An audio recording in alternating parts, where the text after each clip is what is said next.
lesson start பண்ணலாம். Coordination compounds.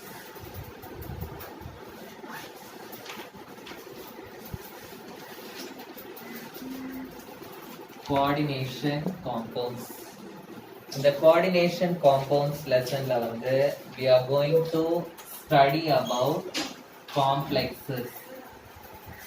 We are going to study about complexes. So காம்ப்ளெக்ஸஸ்னா என்ன அப்படின்றதெல்லாம் வந்து டீடைல்டா இந்த லெசன்ல நம்ம படிக்க போறோம். ஓகே, இந்த கோஆர்டினேஷன் காம்பவுண்ட்ஸ் அப்படின்றது வந்து அதோட இன்னொரு பேர் வந்து காம்ப்ளெக்ஸஸ் அப்படின்னு சொல்லுவோம். எந்த எலிமெண்ட்ஸ் வந்து இந்த கோஆர்டினேஷன் காம்ப்ளெக்ஸஸ் ஃபார்ம் பண்ணுனா it is formed by D block elements. It is formed by D block elements. Okay, so first ஒரு example எழுதிக்கோங்க. இதுக்கு CrCl3.6H2O. இது வந்து is a example for a coordination compound. இதோட பேர் வந்து chromium 3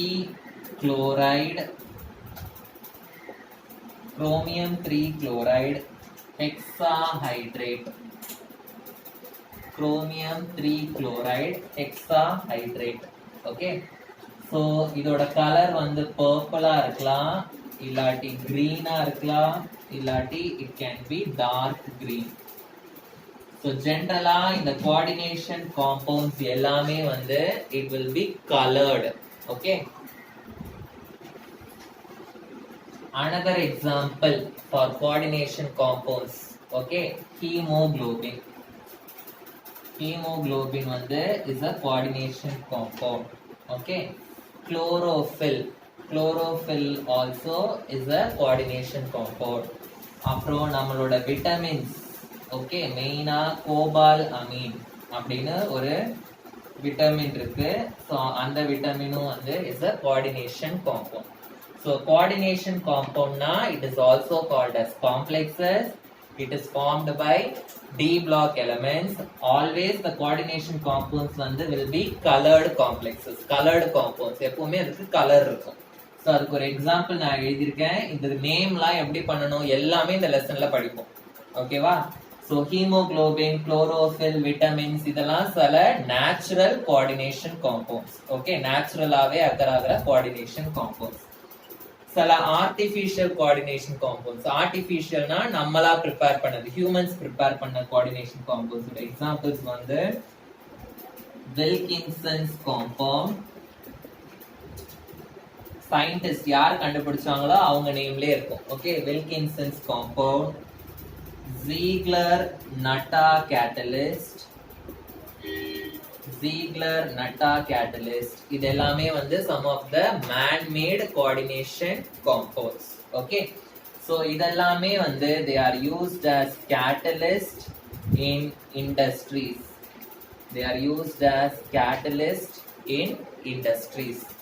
so புரிஞ்சுதா? what is a coordination compound? example, naturally occur ஆகிற coordination compounds எதெல்லாம், ஆர்டிஃபிஷியலா அக்கர் ஆகிற கோஆர்டினேஷன் காம்பவுண்ட்ஸ் எதெல்லாம் அப்படின்றத படிச்சிருக்கோம். ஓகே, நெக்ஸ்ட் ஒரு இம்பார்ட்டன்டான 5 மார்க் கொஸ்டின். இது வந்து எக்ஸாம்ல நிறைய வாட்டி கேட்பாங்க, உங்க புக் பேக்லயும் இருக்கு. Difference between coordination compound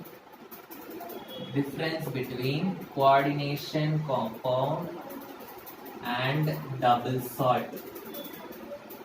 difference between coordination compound and double salt.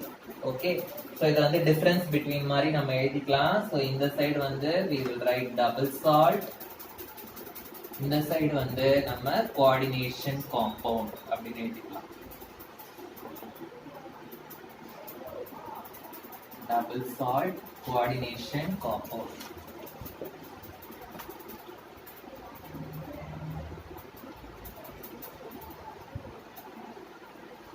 First point வந்து ரெண்டுக்கும் ஒரு எக்ஸாம்பிள் எழுதிக்கலாம். ஓகே, ஸோ டபுள் சால்ட்டோட எக்ஸாம்பிள் வந்து ferrous ammonium sulphate. ferrous ammonium sulfate. ferrous ammonium sulfate ஓட ஷார்ட் ஃபார்ம் வந்து FAS. ferrous ammonium sulfate னா ferrous sulfateம் இருக்கு ammonium sulfateம் இருக்குன்னு அர்த்தம். ferrous sulfate ஓட ஃபார்முலா வந்து FeSO4 டாட் ammonium sulfate ஓட ஃபார்முலா ammonium வந்து NH4, ammonium sulfate ஓட ஃபார்முலா வந்து NH4 twice SO4 dot 6H2O. ferrous sulfateன்றது ஒரு salt, ammonium sulfateன்றது ஒரு salt. இந்த ரெண்டு சால்ட்டும் சேர்ந்து இருக்கிறதுனால இத வந்து நம்ம என்னன்னு சொல்லுவோம், டபுள் சால்ட் அப்படின்னு சொல்றோம். ஓகேவா? நெக்ஸ்ட் கோஆர்டினேஷன் காம்பவுண்டுக்கு ஒரு எக்ஸாம்பிள் பார்க்கலாம். Potassium ferri thiocyanate. Potassium ferri thiocyanate. Okay, so potassium வந்து K3, ஃபெரினா Fe ferrous. ஓகே, தயோசயனேட்னா SCN. சல்ஃபர் குரூப் வந்தா தயோன் சொல்வோம், CN வந்து சயனேட் குரூப். ஓகே, சோ இது வந்து it is an example for coordination compound. So இந்த மாதிரி கோஆர்டினேஷன் காம்பவுண்ட் கொடுத்தாங்கன்னா எப்படி நேம் கண்டுபிடிக்கணும் அது எல்லாமே இந்த லெசன்ல ஃபியூச்சர்ல படிப்போம். ஓகேவா? சோ ஃபர்ஸ்ட் பாயிண்ட் வந்து நான் எக்ஸாம்பிள் எடுத்துக்கிறேன். நெக்ஸ்ட் பாயிண்ட், இப்போ சப்போஸ் நான் வந்து இந்த டபுள் சால்ட்டை வாட்டர்ல டிசால்வ் பண்றேன். வாட்டர் இல்லாட்டி ஏதாவது ஒரு சால்வெண்ட்ல நான் டிசால்வ் பண்றேன். டிசால்வ் பண்ணா எனக்கு என்ன ஆகும் அப்படின்னா, இந்த FeSO4ன்றது வந்து Fe2+ அயான் தனியா பிரியும், சல்பேட் அயான் வந்து தனியா பிரியும். ஓகே, அதே மாதிரி இந்த அமோனியம் வந்து NH4+ அமோனியம் அயான் தனியா பிரியும், சல்பேட் அயான் வந்து எனக்கு தனியா பிரியும். Okay, so the double salt வந்து will be divided into the constituent ions.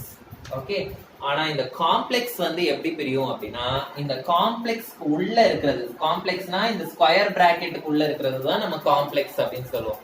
இந்த ஸ்கொயர் பிராக்கெட்டுக்கு உள்ள இருக்கிறது வந்து பிரியவே பிரியாது. சோ இது எப்படி பிரியும்னா, K+ தனியா பிரியும், இந்த FeSCN அப்படின்றது வந்து தனியா பிரியும்.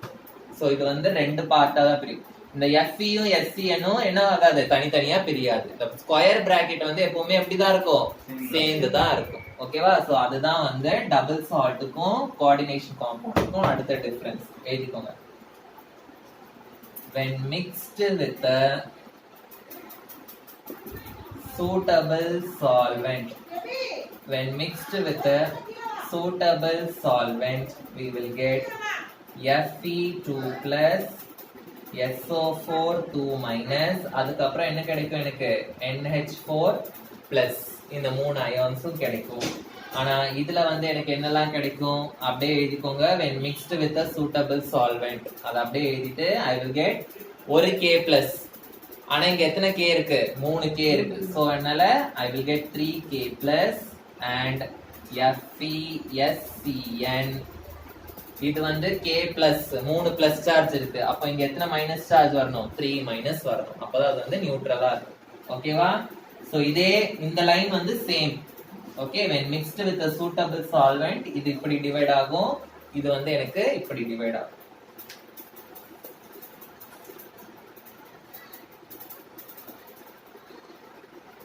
நெக்ஸ்ட் பாயிண்ட், இப்போ நான் வந்து ஒரு சால்வெண்ட்ல டிசால்வ் பண்ணிட்டேன். சால்வெண்ட்ல டிசால்வ் பண்ணதுக்கு அப்புறம் என்னாச்சு, எனக்கு இதெல்லாம் அயான்ஸா பிரிஞ்சிருச்சு. ஓகே, இப்போ நான் வந்து அந்த அயானுக்கு டெஸ்ட் பண்ண போறேன். ஓகே, இப்போ அயான்ஸா இது பிரிஞ்சிருச்சு. இப்போ நான் வந்து இத மிக்ஸ் பண்ணதுக்கு அப்புறம் அயன் இருக்கா இல்லையா அப்படின்றத செக் பண்றதுக்காக அயனுக்கு டெஸ்ட் பண்ண போறேன். இப்போ அயன்ன்றது தனியா பிரிஞ்சிருச்சு, கரெக்டா? சோ அயனுக்கு நான் டெஸ்ட் பண்ணும்போது அந்த அயனோட டெஸ்ட் வந்து எனக்கு ஆன்சர் பண்ணும், பாசிட்டிவ் ஆன்சர் தான் வரும். இங்க அயன் வந்து தனியா பிரிஞ்சிருக்கா, இல்ல, பிரியல. ஏன்னா ஸ்கொயர் பிராக்கெட்டுக்குள்ளதான் இருக்கு, சேர்ந்துதான் இருக்கு. சோ அயன் வந்து இங்க தனியா பிரியாததுனால இந்த இடத்துல நான் அயனுக்கு டெஸ்ட் பண்ணும்போது அயன் டெஸ்ட் வந்து ஆன்சர் பண்ணாது. ஆனா இங்க அயன் வந்து தனியா பிரிஞ்சிருக்கிறதுனால அயனுக்கு டெஸ்ட் பண்ணும்போது எனக்கு ஆன்சர் பண்ணும். ஓகே, சோ தேர்ட் பாயிண்ட் என்னன்னா, it answers for the test of the constituent ions. Test of the constituent ions. அதாவது அயனுக்கு டெஸ்ட் பண்ணா பாசிட்டிவ் ஆன்சர் வரும் அயன் இருக்குன்னு, சல்ஃபேட்டுக்கு டெஸ்ட் பண்ணா எனக்கு பாசிட்டிவ் ஆன்சர் வரும் சல்ஃபேட் இருக்குன்னு, அமோனியம்க்கு டெஸ்ட் பண்ணா எனக்கு பாசிட்டிவ் ஆன்சர் வரும். ஸோ ஒவ்வொரு அயானுக்கும் நான் தனித்தனியா டெஸ்ட் நடத்தினேன்னா அது வந்து இருக்கு அப்படின்ற ஆன்சர் எனக்கு வரும். ஆனா இந்த இடத்துல வந்து எனக்கு K பிளஸ்ன்னு பிரியுது, இது ஃபுல்லா பிரியுது. ஸோ பொட்டாசியம்க்கு நான் டெஸ்ட் பண்ணா ஆன்சர் பண்ணும், ஆனா அயனுக்கு டெஸ்ட் பண்ணா ஆன்சர் பண்ணாது, ஏன்னா அயன் வந்து தனியா பிரியல. அதே மாதிரி SCNக்கு நான் தயோசைனேட்டுக்கு நான் டெஸ்ட் பண்ணா ஆன்சர் பண்ணாது, ஏன்னா அதுவும் தனியா பிரியல.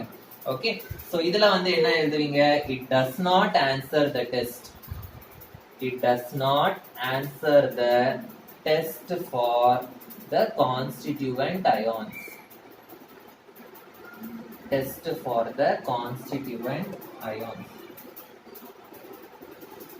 எந்த அயான்ஸ்? இந்த ஸ்பியருக்குள்ள இருக்கிற அயான்ஸ்க்கு டெஸ்ட் பண்ணும். இதுக்கு வெளியில இருக்கிற அயான் ஆன்சர் பண்ணும், இதுக்குள்ள இருக்க அயான் தான் வந்து ஆன்சர் பண்ணாது. சோ அயான்ஸ் இன்சைடு த, இந்த ஸ்கொயர் பிராக்கெட் என்னன்னு சொல்லுவோம்னா கோஆர்டினேஷன் ஸ்பியர் அப்படின்னு சொல்லுவோம். என்னன்னு சொல்லுவோம்? Coordination sphere. சோ இந்த கோஆர்டினேஷன் ஸ்பியருக்குள்ள இருக்கிற அயான்ஸ் வந்து டெஸ்ட் வந்து ஆன்சர் பண்ணாது. ஓகே, சோ ஃபோர்த், இந்த டபுள் சால்ட் வந்து பாருங்க ஃபுல்லாவே வந்து தனித்தனி அயான்ஸா பிரிஞ்சிருச்சு. சோ நான் என்ன எழுதலாம்? அந்த டபுள் சால்ட் வந்து it loses it's identity.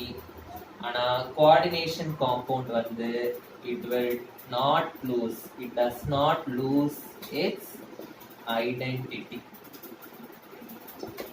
So இதுதான் வந்து difference between double salt and coordination compound. ரொம்ப ரொம்ப இம்பார்ட்டன்ட் கொஸ்டின். இது 3 மார்க்ஸ்ல கேட்பாங்க, இல்லாட்டி 5 மார்க்ஸ்ல கேட்பாங்க.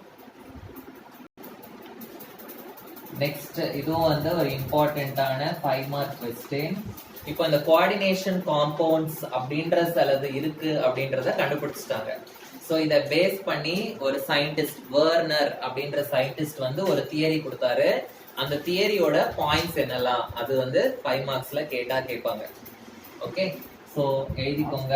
postulates of Werner's theory. Postulates of Werner's theory. First postulate வந்து என்ன அப்படின்றத எழுதிக்கோங்க. இந்த postulates நம்ம எழுதும் போது உங்களுக்கு ஒண்ணுமே புரியாது, அதையும் நான் சொல்லிடுறேன். இந்த பாஸ்ட்லேட்ஸ் முடிச்சதுக்கு அப்புறம் நம்ம ஒரு கோஆர்டினேஷன் காம்பவுண்ட வச்சு நம்ம பார்க்கும்போது தான் உங்களுக்கு வந்து புரியும். ஓகேவா? இதுல இருக்கிற பார்ட்ஸ் என்ன, இதுல சொல்லியிருக்க டேர்ம்ஸ் என்ன அப்படின்றதெல்லாம் புரியும். பாஸ்ட்லேட்ஸ் எழுதும் போது உங்களுக்கு புரியாது. ஸோ நான் சொல்றதை மட்டும் அப்படியே எழுதி பை ஹார்ட் பண்ணிக்கோங்க. நம்ம எக்ஸாம்பிள் வச்சு பார்க்கும்போது உங்களுக்கு இந்த பாஸ்ட்லேட்ஸ் எல்லாம் கிளியரா புரியும். ஸோ ஃபர்ஸ்ட் பாயிண்ட் எழுதிக்கோங்க. An element has 2 types of valency. An element has 2 types of valency. Okay, so first வந்து it is called as primary valency. Second வந்து it is called as the secondary valency. so ஒரு எலிமெண்ட்டுக்கு எத்தனை valency இருக்கும்? 2 valency. ஒன்னு வந்து primary valency, இன்னொன்னு வந்து secondary valency. Primary வேலன்சினா என்ன, செகண்டரி வேலன்சி அப்படின்னா என்ன? பிரைமரி வேலன்சி அப்படின்னா, primary valency means oxidation state of the metal. Primary valency வந்து oxidation state of the metal. So மெட்டலோட ஆக்சிடேஷன் ஸ்டேட் எப்படி கண்டுபிடிக்கணும் அதையும் இந்த லெசன்லயே படிக்கணும். ஓகே, ஸோ செகண்டரி வேலன்சி அப்படின்னா it is the coordination number. Coordination number அப்படின்னா என்னன்றதும் நெக்ஸ்ட் டாபிக்ல நம்ம படிப்போம். ஓகே, ஸோ பிரைமரி வேலன்சினா என்னது? It represents the oxidation state of the metal. Secondary வேலன்சினா it is the coordination number. Okay, so ஒரு எலமெண்ட்டுக்கு வந்து 2 வேலன்சி இருக்கும். அந்த எலமெண்ட் வந்து இந்த 2 வேலன்சியையும் அது வந்து என்ன பண்ணணும்? சாட்டிஸ்ஃபை பண்ணணும். ஸோ அதுதான் வந்து the element வந்து has to satisfy both the valencies. The element has to satisfy both the valencies. Okay, so next one, primary valency. Primary valencyன்றது வந்து oxidation state of the metal அப்படின்னு படிச்சிருக்கோம்.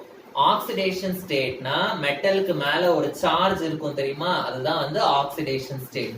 Na+, K+, okay, Al3+, Mg2+ அப்படின்னு ஒரு charge இருக்கும்ல, அந்த charge தான் வந்து என்னோட ஆக்சிடேஷன் ஸ்டேட். மெட்டலுக்கு மேல இருக்கிற சார்ஜ் வந்து எப்பவுமே பாசிட்டிவ் சார்ஜா தான் இருக்கும். ஸோ பிரைமரி வேலன்சி வந்து it is always positive. Primary வேலன்சின்றது வந்து oxidation state of the metal. So அது வந்து எப்பவுமே எப்படி இருக்கும், எனக்கு பாசிட்டிவா இருக்கும். இன் சம் கேசஸ் மெட்டல் வந்து நியூட்ரல் மெட்டலா இருந்ததுன்னா it will be zero. It will be zero. Okay, so primary வேலன்சின்றது வந்து பாசிட்டிவ், கரெக்டா? அப்போ அதை சாட்டிஸ்ஃபை பண்றதுக்கு எனக்கு என்ன சார்ஜ் வேணும், நெகட்டிவ் சார்ஜ் வேணும்.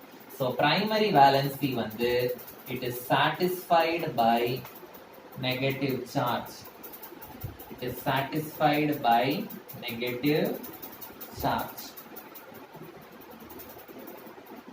ஒரு எக்ஸாம்பிள் எழுதிக்கலாம். COCl3.6H2O. ஸோ இதுல கோபால்ட்டோட சார்ஜ் பாத்தீங்கன்னா, கோபால்ட்டோட சார்ஜ்னா என்ன சொன்னேன் நானு, பிரைமரி வேலன்சி அப்படின்னு சொன்னேன். கோபால்ட்டோட பிரைமரி வேலன்சி வந்து இங்க +3. சோடியம்க்கு எப்படி பிளஸ், Mgக்கு வந்து 2+ அப்படி சொல்றோம்ல, அதே மாதிரி கோபால்ட்டுக்கு வந்து +3. ஸோ இந்த 3 பிளஸ் சார்ஜை வந்து சாட்டிஸ்ஃபை பண்றதுக்காக எனக்கு எத்தனை குளோரின் இருக்கு இங்க, 3 குளோரின். ஒரு குளோரினோட சார்ஜ் வந்து Cl-. ஸோ 3 குளோரின்னா 3 minus, it will satisfy this 3+ charge. Okay, so இது வந்து it is satisfied by 3Cl-. Satisfied by 3Cl-. So புரிஞ்சுதா பிரைமரி வேலன்சினா என்னன்னு? ஸோ நெக்ஸ்ட் வந்து secondary valency. Secondary valency. Secondary வேலன்சினா நான் என்ன சொன்னேன், it is the coordination number of the element. Is the coordination number of the element.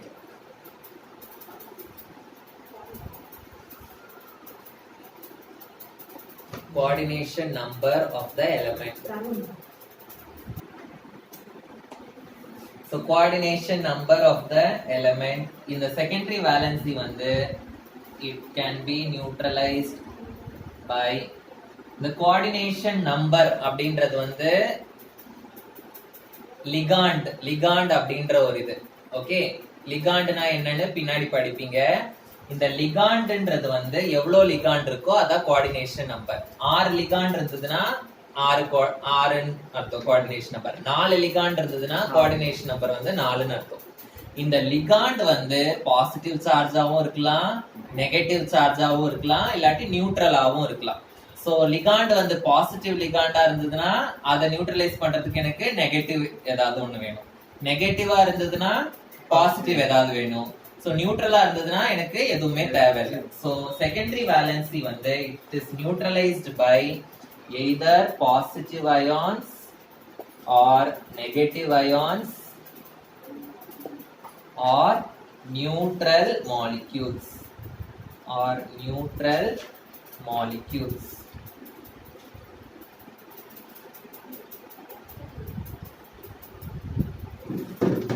So இதுக்கு நான் ஒரு எக்ஸாம்பிள் எழுதுறேன். COCl3.6NH3. சோ இதுல NH3ன்றது வந்து என்னோட லிகாண்ட். இது எத்தனை இருக்கு, 6 இருக்கு. சோ 6 லிகாண்ட்ஸ் இருக்கிறதுனால எனக்கு வந்து கோஆர்டினேஷன் நம்பர் வந்து 6 அப்படின்னு சொல்லுவோம். எத்தனை லிகாண்ட் இருக்கோ அதுதான் வந்து என்னோட கோஆர்டினேஷன் நம்பர். 6 லிகாண்ட் இருக்கிறதுனால கோஆர்டினேஷன் நம்பர் 6. அப்படின்னா என்ன அர்த்தம், எனக்கு செகண்டரி வேலன்சியும் வந்து எனக்கு 6 அப்படின்னு அர்த்தம். புரிஞ்சுதா? Next, there are 2 spheres of attraction. There are 2 spheres of attraction around a metal. Around a metal. இப்போ இதே எக்ஸாம்பிள் நான் எடுத்துக்கிறேன். இதே எக்ஸாம்பிள் என்ன எக்ஸாம்பிள்? COCl3.6NH3. இப்போ நடுவுல இருக்கிறது வந்து CO. இந்த COன்றத வந்து நான் சென்டர்ல எழுதிக்கிறேன். CO. இந்த CO கூட எத்தனை NH3 அட்டாச் ஆயிருக்கு? எனக்கு 6NH3 வந்து அட்டாச் ஆயிருக்கு. சோ அந்த 6NH3 நான் இப்படி அட்டாச் பண்றேன். ஒன்னு இந்த சைடு, ஒன்னு கீழே, ஒன்னு இந்த சைடு,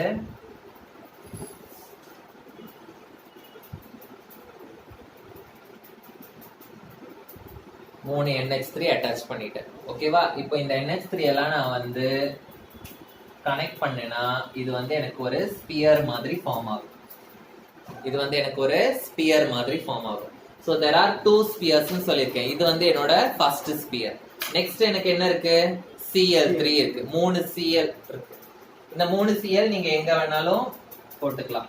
ஓகே, இங்க ஒரு Cl, நான் இங்க ஒரு Cl போடுறேன், இந்த சைடு ஒரு Cl, மூணுமே ஈக்குவல் டிஸ்டன்ஸ்ல இருக்கு மாதிரி. ஸோ இது மூணுத்தையும் நான் கனெக்ட் பண்ணேன்னா எனக்கு வந்து இன்னொரு ஸ்பியர் வந்து எனக்கு கிடைக்கும். ஓகே, இதுதான் வந்து the 2 spheres around the metal atom. ஒன்னு வந்து it is formed by the Cl, இன்னொன்னு வந்து it is formed by the ligand. இந்த ligand ஃபார்ம் பண்ற இந்த ஸ்பியருக்கு பேர் வந்து coordination sphere. coordination sphere. இந்த Cl ஃபார்ம் பண்ற இந்த ஸ்பியரோட பேர் வந்து ionization sphere. So coordination sphere and ionization sphere. Okay, so இப்போ எது வந்து மெட்டல் ஆட்டம்க்கு கிட்ட இருக்கு? கோஆர்டினேஷன் ஸ்பியரா அயனைசேஷன் ஸ்பியரா? கோஆர்டினேஷன் ஸ்பியர் தான் வந்து மெட்டல் ஆட்டம்க்கு கிட்டயே இருக்கு. அப்போ இது ரெண்டுத்துக்கும் அட்ராக்ஷன் வந்து அதிகமா இருக்கும். இந்த அயனைசேஷன் ஸ்பியர்ல இருக்கிற எலிமெண்ட்ஸ் எல்லாம் மெட்டலை விட தூரமா இருக்கு. சோ அதனால அட்ராக்ஷன் வந்து கம்மியா இருக்கும். கரெக்டா? சோ இந்த அயனைசேஷன் ஸ்பியர்ல இருக்கிற எலிமெண்ட்ஸ் எல்லாம் they are loosely bound. So இதுதான் வந்து நம்ம ஒரு சால்வெண்ட்ல மிக்ஸ் ஆகும்போது இந்த ஸ்பியர்ல இருக்க எலிமெண்ட்ஸ் எல்லாம் எனக்கு என்ன ஆயிடும்? தனியா வந்து வெளியில போயிடும். புரியுதா உங்களுக்கு? சோ எப்படி எழுதுவீங்க அந்த பாயிண்ட? The ions which are present in the ionization sphere, they are loosely held. Okay, the ions in the ionization sphere are loosely held. Okay, and gets separated.